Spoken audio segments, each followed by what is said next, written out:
দিতে আমায় কবর, দিতে আমায় কবর। হঠাৎ করে শুনবে একদিন আমার মৃত্যুর খবর। কেঁদে কেঁদে আসবে সবাই, দিতে আমায় কবর।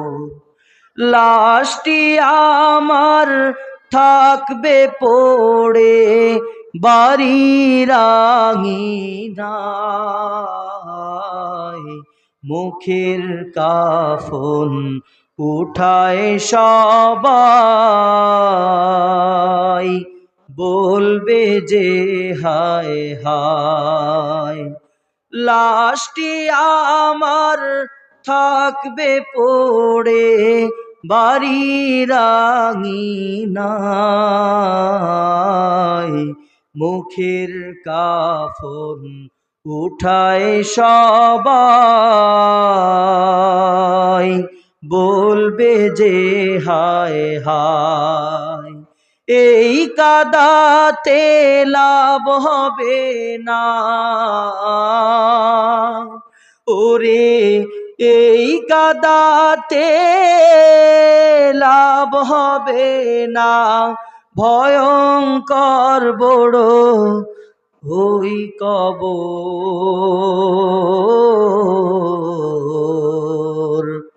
এই দুনিয়া পরীক্ষার হল, রাখলি না মন তুই খবর। হঠাৎ করে শুনবি একদিন আমার মৃত্যুর খবর। কেঁদে কেঁদে আসবে সবাই, দিতে আমায় কবর। আমার জন্য দোয়া করো, আমার জন্য দোয়া করো, শান্তি হয় যেন মোর কবর। এই দুনিয়া পরীক্ষার হল, রাখলি না মন তুই খবর। হঠাৎ করে শুনবি একদিন আমার মৃত্যুর খবর। কেঁদে কেঁদে আসবে সবাই, দিতে আমায় কবর। ও তুই এই দুনিয়ার মায়ায় পড়ে করছো কত বাহানা, এ যে নয় তোর আসল বাড়ি, কবর যে তোর আসল ঠিকানা। এ যে নয় তোর আসল বাড়ি, কবর যে তোর আসল ঠিকানা। ও তুই এই দুনিয়ার মায়ায় পড়ে করলি কত বাহানা, এ যে নয় তোর আসল বাড়ি, কবর যে তোর আসল ঠিকানা। এ যে নয় তোর আসল বাড়ি, কবর যে তোর আসল ঠিকানা। ভাই বেরাদার যারাই ছিল একে একে সব হারালো, ভাই বেরাদার যারাই ছিল একে একে সব হারালো।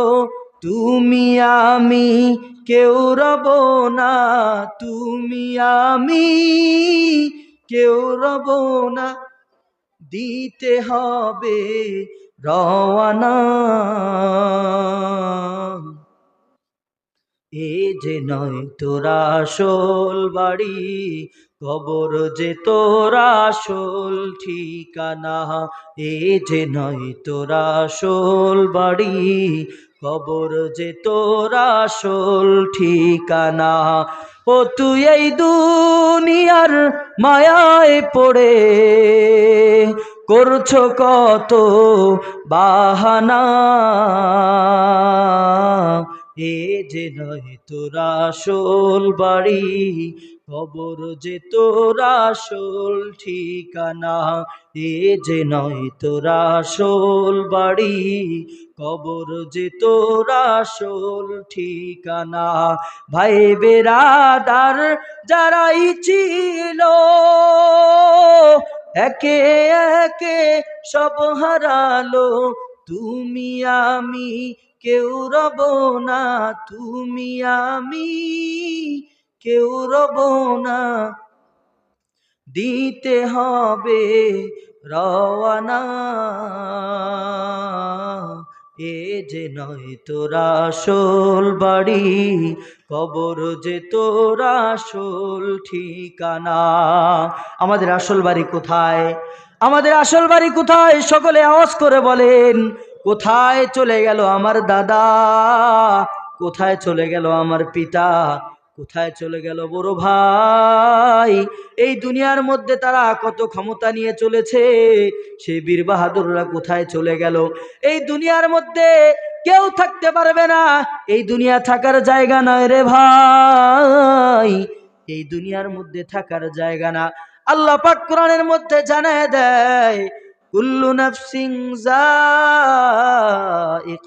মাউত। এ বান্দারা, সমস্ত প্রাণীকে মৃত্যুর স্বাদ গ্রহণ করতে হবে। এই দুনিয়ার মধ্যে থেকে যত ধরনের মানুষ বলেন, যত ধরনের প্রাণী আছে, সকলকে একদিন কি করতে হবে?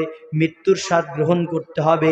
এই দুনিয়ার মধ্য থেকে মৃত্যুর স্বাদ গ্রহণ করার জন্য আমরা কি প্রস্তুত আছি নাকি? এই দুনিয়ার মধ্যে সকলকেই একদিন মৃত্যুর স্বাদ গ্রহণ করতে হবে। হে মুসলমান ইমানদার, হে ফুকুরহাটির মুসলমান, এই জমিনের মধ্যে, আপনাদের এই এলাকার মধ্যে কত বড় বড় মাতুব্বর, কত বড় বড় সর্দার, তারা কোথায় চলে গেল? কত বীর বাহাদুর, কত ধরনের মানুষ ছিল, কত টাকাওয়ালা, কত ধনী, কত কোটিপতি, কত পাঁচতলার মালিক, তারা কোথায় চলে গেল? ওই অন্ধকার কবরের মধ্যে তাদেরকে রেখে আসছে। আপনি যখন মারা যাবেন, আপনি মারা যাওয়ার সাথে সাথে আপনার স্বজনেরা প্রস্তুতি নিবে কখন তাকে দাফন কাফন করা যায়, কখন তাকে জানাজা করা যায়, এ প্রস্তুতি নিবে। নাকি অন্য কোনো প্রস্তুতি নিবে যে আমার আব্বা মারা গেছে, আমার আব্বা এলাকার মেম্বার ছিল, এলাকার চেয়ারম্যান ছিল, তাকে আমরা 2 দিন রাইখা দিব, এমন কি হয়েছে নাকি? এমন তো হয় নাই রে বাবা। এই দুনিয়া থাকার জায়গা নয়, এই দুনিয়ার মধ্যে থেকে সবাইকে একদিন চলে যাইতে হবে। এই দুনিয়া থাকার জায়গা না। এই দুনিয়ার মধ্যে সর্বশ্রেষ্ঠ মানবকে জনাবে মুহাম্মদুর রাসূলুল্লাহ সাল্লাল্লাহু আলাইহি ওয়াসাল্লাম, সবাই বলেন সাল্লাল্লাহু আলাইহি ওয়াসাল্লাম। এই দুনিয়ার মধ্যে সর্বশ্রেষ্ঠ মানবকে জনাবে মুহাম্মদুর রাসূলুল্লাহ সাল্লাল্লাহু আলাইহি ওয়াসাল্লাম। জনাবে মুহাম্মদুর রাসূলুল্লাহ সাল্লাল্লাহু আলাইহি ওয়াসাল্লামকে দুনিয়ার মধ্যে থেকে যখন তার প্যারা হাবিব আল্লাহ যখন মনে করছেন যে দুনিয়ার মধ্যে আমার হাবিবকে আর আমি রাখবো না, আল্লাহ তাআলা তাকে কি করছেন? দুনিয়ার থেকে উঠায় নিয়ে গেছেন। কি করছেন? দুনিয়ার থেকে তাকে নিয়ে গেছেন। আল্লাহর নবী জনাবে মুহাম্মদুর রাসূলুল্লাহ সাল্লাল্লাহু আলাইহি ওয়াসাল্লামকে যদি এই দুনিয়ার মধ্যে থেকে অতি অল্প বয়সে যদি দুনিয়ার থেকে নিয়ে যায়, আপনি আর আমি এই দুনিয়ার মধ্যে আমাদেরকে দিয়ে কতটুকু প্রয়োজন? আল্লাহর নবী জনাবে মুহাম্মদুর রাসূলুল্লাহ সাল্লাল্লাহু আলাইহি ওয়াসাল্লাম এমন এক যুগের মধ্যে আল্লাহ তাআলা তাকে পাঠাইছিলেন, বর্বরতার যুগ, যে যুগের মধ্যে বর্বরতা চলতো, মানুষের উপর জুলুম নির্যাতন চলতো। কন্যা সন্তান যদি কারোর হইতো, তাদেরকে তাজা কি করত? দাফন করত, মাটিতে পুঁতা রাখতো। সে যুগের মধ্যে, যে যুগের মধ্যে কোনো ন্যায়পরায়ণ ছিল না, যে যুগের জাহিলি যুগের মধ্যে, সেই যুগের মধ্যে জনাবে মুহাম্মদুর রাসূলুল্লাহ সাল্লাল্লাহু আলাইহি ওয়াসাল্লামকে মানবতার মুক্তির দূত, মদিনাহ কা তাজদার, সাইয়্যিদুল মুরসালিন জনাবে মুহাম্মদুর রাসূলুল্লাহ সাল্লাল্লাহু আলাইহি ওয়াসাল্লামকে পাঠানো হয়েছিল। সেই যুগের মধ্যে আল্লাহর নবী দ্বীনের দাওয়াত দেওয়ার জন্য কত কষ্ট করেছে রে মুসলমান, তার বিন্দু পরিমাণ কষ্ট তো আমরা সহ্য করতে পারবো না। নবী আমার তায়েফের ময়দানে যখন দ্বীনের দাওয়াত দেওয়ার জন্য গেল, তায়েফের কাফেরেরা বাচ্চাদেরকে লেলিয়ে দিল, তাদের বাচ্চাদেরকে লেলিয়ে দিল যে মুহাম্মদ একটা পাগল, তাকে তোমরা পাথরে নিক্ষেপ করো।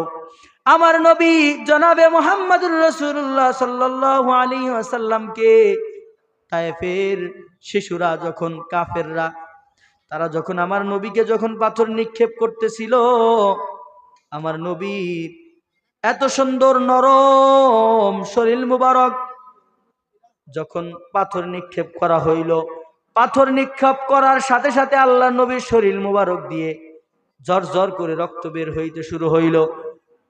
যখন সেই কাফেররা যখন তার মাথা মুবারকে যখন পাথর নিক্ষেপ করলো, মাথা মুবারক ফেটে রক্ত বের হয়ে শরীর মুবারক দিয়ে গড়গড়িয়ে পড়ে তার জুতা মুবারক এমন ভাবে আটকিয়ে গেল, রক্তে তার জুতা মুবারক আটকায় গেল। সেই ইতিহাস আমরা সবাই জানি। আল্লাহর নবীর রেখে যাওয়া দিনকে আমরা রক্ষা করার জন্য রাজি আছি তো? এত কষ্টের এ দিন আল্লাহর নবী